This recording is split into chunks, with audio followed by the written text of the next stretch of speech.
Level 1. Analyst on the distress desk. Years blur past. You're 24 and $6,800 lands every month from the restructuring desk. The distressed debt bullpen sprawls around you. Analysts at terminals pulling all-nighters, coffee going cold, spreadsheets glowing in the dark. 2 ties rotated weekly, both creased from the laptop bag. Conference rooms fill with creditor waterfall diagrams on every whiteboard, tracing who gets paid when the money runs out. You build Excel models projecting cash flows for companies bleeding money, formulas stacked deep enough to break most computers. The firm bills advisory fees to creditors and debtors. You're salaried flat, no matter the hours. You scan loan agreements hunting covenant breaches that trigger default rights.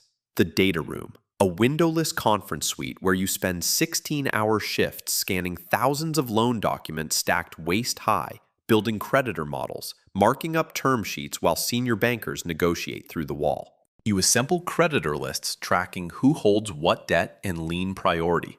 Your drugstore coffee and $400 suit, while the partner across the hall bills $1,200 an hour. The partner assigns you a debt maturity schedule for tomorrow's creditor pitch.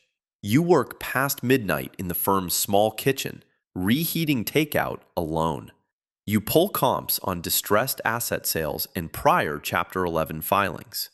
A taxi to the print shop at 4 a.m. to bind pitch books. Creditor recoveries depend on lien priority. First lien eats before unsecured debt, and equity gets wiped last. The partner demands the maturity schedule revision 2 hours before the client meeting. Your debt maturity calculation is wrong. The error makes it into the creditor presentation. The partner publicly blames you in front of the client, voice cold, walking through the mistake line by line.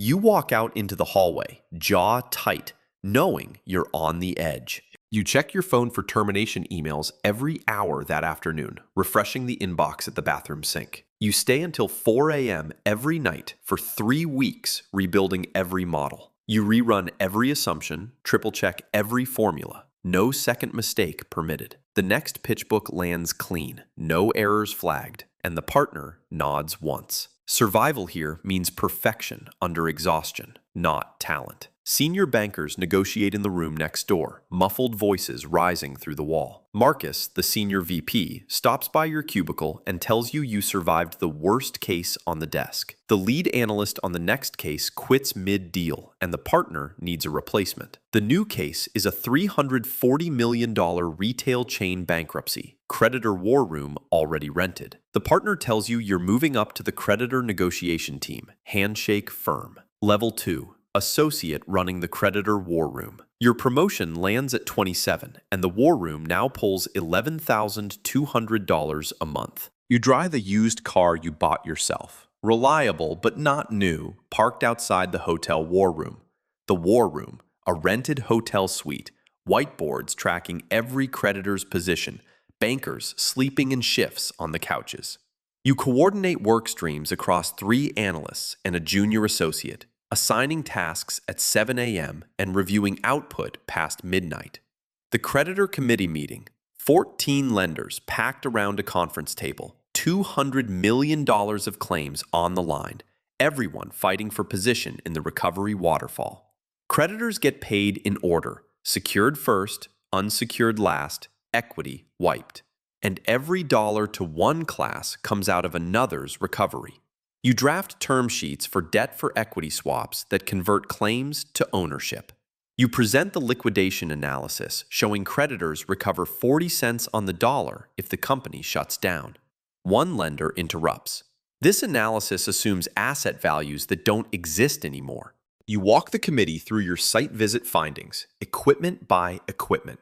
You visited the debtor's factory floor to assess asset values, saw rusting equipment and empty bays. You sit in on creditor committee calls 3 times a week, tracking concessions and hard lines. Catered sandwiches at midnight while bankers sleep in shifts on hotel couches. Exit financing. New lenders fund the reorganization, get super priority over old debt, and everyone else moves down the waterfall. You own a $68,000 recovery model that decides 300 jobs. live in IKEA furniture. Two holdout lenders reject the plan of reorganization, threaten to push the company into liquidation instead. The creditor committee fractures, deal timeline collapses, and the partner demands alternatives. If the company liquidates, you lose the success fee and the deal goes on your record as a failure. You build three alternative structures: higher recovery, faster payout, governance rights. You work 19-hour days for 2 weeks modeling every possible creditor concession. You call one holdout lender, walk them through the revised recovery math, explain why 48 cents today beats 35 cents in 6 months. One holdout accepts the revised structure, the other walks entirely, unwilling to compromise. Not every deal can be saved whole, but closing with 12 of 14 creditors is survival. The bankruptcy courtroom gallery fills as the judge approves the plan. The company survives, factory stays open, creditors get their recovery. Dinner at a chain steakhouse on the firm's card after the deal closes. Steak and bourbon you don't taste. Marcus vouches for you to make VP early. Tells you you can model anything. Now learn to sell. The lead partner says you're ready for vice president, but you'll need to bring in new business. A former client mentions a struggling logistics company that needs restructuring help. The data room is over. The next fight is winning clients before the pitch deck is even open. Level 3. Vice President pitching new mandates. You mount your name on the firm's VP roster at 31, income crossing $23,500 a month. You build pitch decks for 3 live mandate pursuits this week, each one targeting a different distressed company. You run morning deal team meetings with 3 analysts and an associate, assigning models and setting deadlines. You pitch a $480 million manufacturing company that breached its covenants, CEO and CFO across the table, $3 million fee at stake. The firm earns a monthly retainer during the case, plus a back-end success fee when the plan confirms. The CFO across the table asks why your firm costs more than the 3 competitors who bid lower. You walk them through creditor negotiation strategy and the timeline to avoid Chapter 11. The partner nods. They agree to retain the firm. You fly business class to meet a distressed fund in Boston, upgraded when the firm pays. You negotiate directly with junior creditors over asset sale proceeds and recovery splits. A distressed debt buyer wants control of the sale process, threatens to oppose the plan unless they get veto rights. Junior debt trades at 30 cents on the dollar. Buyers make money by blocking the plan and extracting settlement premiums. You offer the buyer a small equity strip to get them on side. Marcus calls from his competing firm, says you're both chasing the same chemicals mandate. Your client files Chapter 11, despite your advice to pursue an out-of-court restructuring. The creditor committee blames the advisory team for the bankruptcy. 2 committee members push the debtor to replace the firm mid-case. Can you hold a mandate when the creditors turn on you? You check the fee agreement to see how much is at risk if they lose retention. You call the debtor's CEO directly and make the case to stay. Losing retention mid-case forfeits half the back-end success fee, and the firm eats the sunk costs already incurred. The debtor keeps the firm, but creditors force a fee reduction. The mandate you thought would pay $1.05 million now pays $600,000. You advise a family owner selling assets to cover $90 million in debt, and the owner cries in the room when you explain the equity wipe. You go home to your empty apartment, haven't seen anyone in months. You can execute the work, but holding clients through crisis is a different skill. You keep the client through planned confirmation despite the creditor fight. You land your first solo mandate, a $210 million industrial restructuring. You're the lead banker now, but the creditor group is hostile from day one. You sit in your leased Audi after the confirmation hearing, engine running, staring at the courthouse. Level 4. Senior Vice President holding mandates together. Now you've reached 36. Your name draws $47,000 a month. Your daughter's private preschool tuition paid in full for the year, receipt filed in the home office. You manage 4 mandates simultaneously, each with its own deal team and creditor group. You fly to New York to negotiate with a pension fund holding senior debt. Senior creditors recover first. Their cooperation unlocks the whole plan, so every negotiation starts with them. The pension fund wants full cash recovery, won't accept equity or extended payment terms. You show them the liquidation analysis, where they get 60 cents instead of 85. You offer them 80 cents cash plus warrants, and they agree. You run an all-day mediation for a $670 million retail bankruptcy. 8 creditor factions, a mediator's office with breakout rooms, everyone dug in. You shuttle between rooms for 13 hours, building consensus piece by piece. You trade cash recovery from one faction for equity upside to another, balancing the waterfall so the total adds up to 100. The equipment lender threatens to block the plan unless their collateral is protected from estate claims. You carve out their collateral from the estate, give them a priority lien. 8 factions sign the mediated plan at 11 p.m. You drive home after midnight, your daughter already asleep. You sit in bankruptcy court approving a plan that wipes out retiree equity holders, 40 of them in the gallery. The math works, but every restructuring has a human cost someone else pays. Marcus beats you for a $390 million chemicals mandate. You meet Marcus for drinks afterward in the hotel bar. Marcus tells you you're a better negotiator than anyone at his firm, but you need your own shop to keep more of the fees. The debtor CEO fires the firm after a creditor accuses you of favoring equity over debt. A competitor firm takes over the mandate mid-case. You lose a $2.1 million fee and the relationship with the debtor's board. The accusation spreads.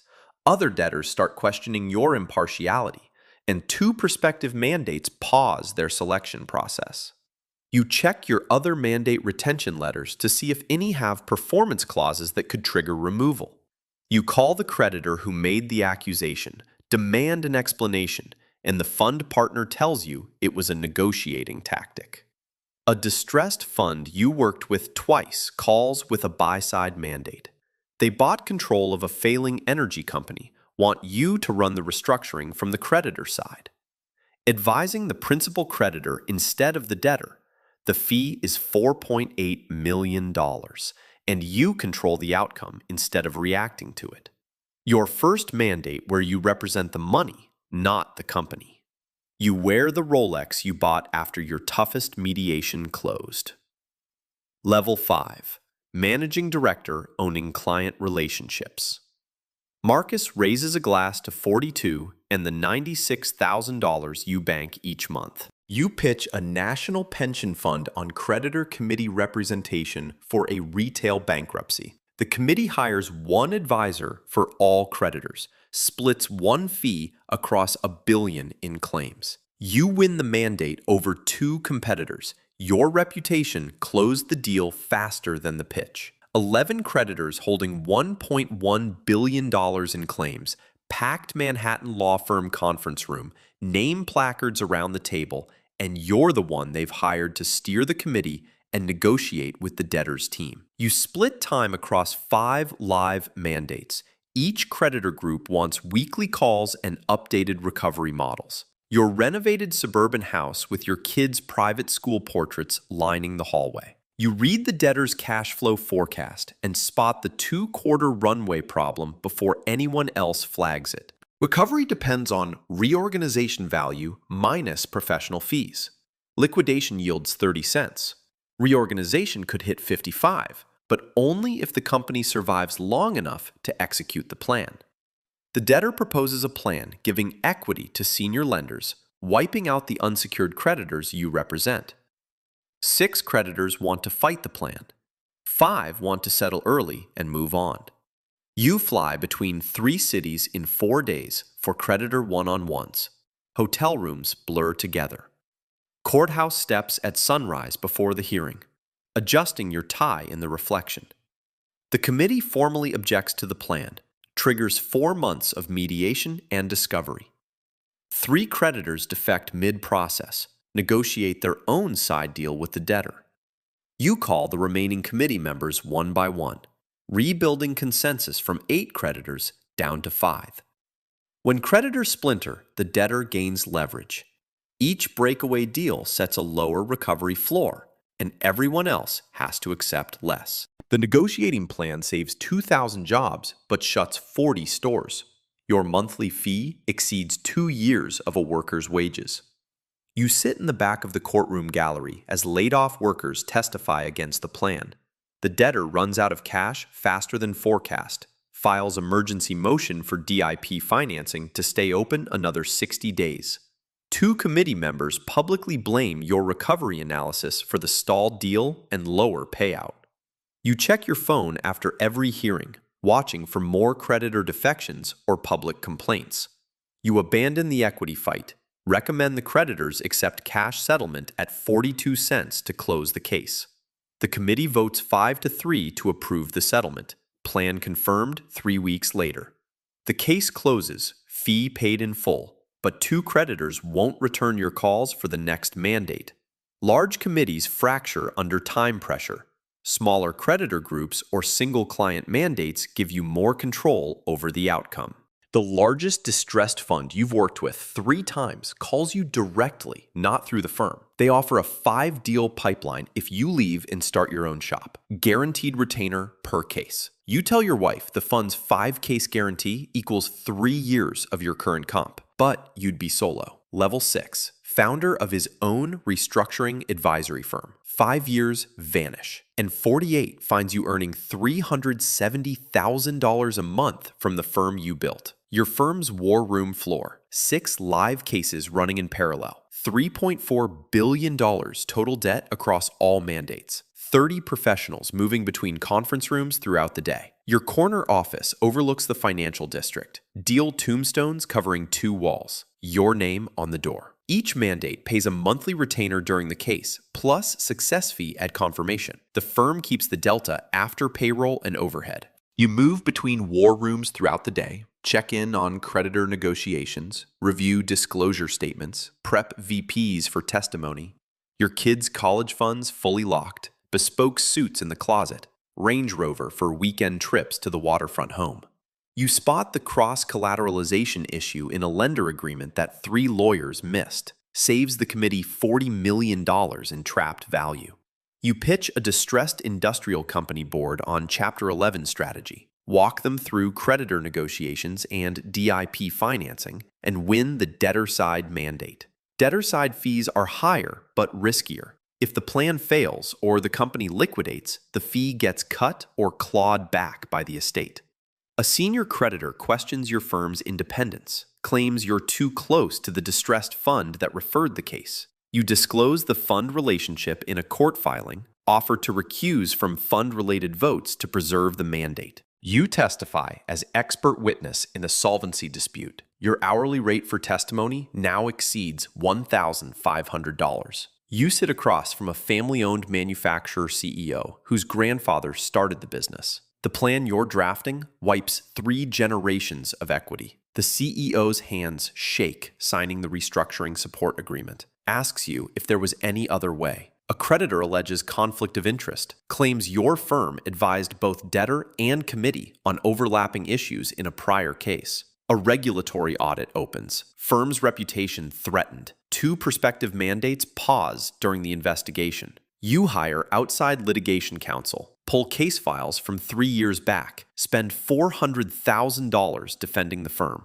You check the court docket every morning for new filings, watching for other creditors piling on the allegation. Restructuring advisors must disclose all connections. Even an indirect overlap can disqualify the firm and forfeit the fee. You stand at your office window at night, financial district lights below, waiting for the ruling. The court clears the firm after 7 months, finds no material conflict, case closes. Firm cleared, but 2 prospects walked. $400,000 in legal fees paid, and every future mandate now requires deeper disclosure up front. Independence is fragile. One creditor's complaint can freeze growth, so every relationship must be documented up front. You win a $1.8 billion energy bankruptcy mandate. The creditor committee wants you personally leading the case. You hire 2 new managing directors to cover the growing pipeline. Delegate 3 mandates to free your own time. You turn down 2 new mandates because the firm is at capacity, referring them to competitors. The energy case is the most complex deal you've ever seen, and this time, you own the firm carrying it. Marcus calls, tired of bank politics, asks to join your firm as an equal equity partner.